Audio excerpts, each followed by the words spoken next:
Have you ever seen a big pile of wood chips? Maybe at a park? In someone's garden? They look pretty solid, don't they? Tough, woody, like they could last forever. But here's a science fact. Those chips are on a secret mission. They are slowly turning into something completely different. They are transforming into humus. That's Humus. The dark, rich, crumbly stuff in healthy soil, like the superfood of the plant world. An amazing disappearing act. Not magic. It's science.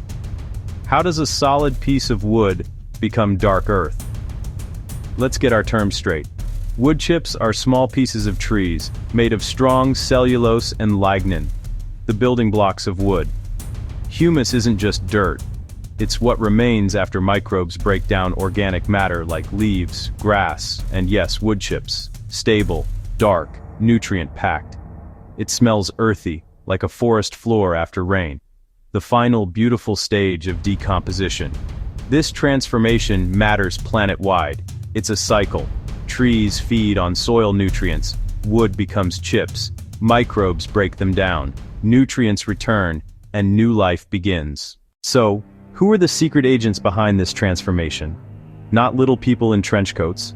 They're microorganisms, living things so small you need a microscope to see them.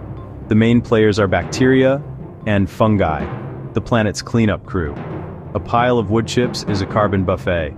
Bacteria hit the easy sugars and starches first, multiply, and heat up the pile. But wood's lignin is tough. That's when fungi step in. Fungi make enzymes that crack lignin. You'll see fine white mycelium threading through chips, digesting from the inside out. Slow, but relentless. Then the bigger crew arrives. Earthworms, mites, millipedes, sow bugs, shredding chips into smaller pieces, boosting surface area for microbes. Earthworms tunnel, aerate, and leave nutrient-rich castings, little pellets of gold for soil. Together, microbes to worms, they form a food web that turns wood chips into humus. Let's put on our science goggles and look at a timeline. In the first 6 to 12 months, the initial breakdown begins. Chips still look like chips but darken. Bacteria feast on easy sugars, fungi send out mycelium, cellulose breakdown begins, lignin too. Dig in. You might feel warmth. Microbes at work. After about 1 to 2 years, the bottom chips lose their shape, turning into softer, darker fragments. Mycelium is often dense, knitting material together. The pile shrinks as carbon is used and released as CO2. You've got rough, early-stage compost, not humus yet, but getting crumbly and soil-like. By year 3 to 4, most chip structure is gone, especially below. What's left is dark brown to almost black and crumbly. It smells richly earthy. The pile cools back to ambient, the curing phase. After about 4 to 5 years undisturbed, beautiful, stable humus, much less volume, fine-textured, dark, and rich. It holds water like a sponge, yet feels light and crumbly. Decomposition slows to a crawl. Humus is very stable. Over decades, it releases stored nutrients slowly, a long-lasting boon to your garden. You might be thinking, 5 years? That's a long time. And you're right. Wood chips are the marathon runners of composting. Compare them with grass clippings and kitchen scraps, the sprinters and autumn leaves, the middle distance runners. Grass is nitrogen-rich and moist. Bacteria break it down fast, heating the pile, making rough compost in weeks to months. Leaves are drier, more carbon-rich than grass but not as tough as wood. Shredded leaves become leaf mold in 1 to 2 years. It's about carbon to nitrogen balance. Wood chips, it's out for wars, high carbon. Grass and scraps, high nitrogen. Get the ratio right to go faster.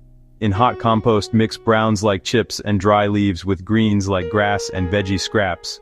Then aerate. Finished compost can form in months, far faster than wood chips alone. Still, chip slowness is a feature. As mulch, chips decompose from the bottom up over years, feeding soil life, suppressing weeds, conserving moisture. They build a fungus-friendly, resilient soil structure many plants love.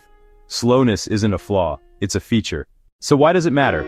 Humus is the foundation of living soil. It glues sand, silt, and clay into aggregates, creating a beautiful, crumbly structure full of air pockets. That prevents compaction and helps roots grow deep and strong. Humus acts like a sponge, holding up to 90% of its weight in water. Humus-rich soil soaks rain and irrigation, reduces runoff, and releases moisture slowly to roots. In sand, it holds water.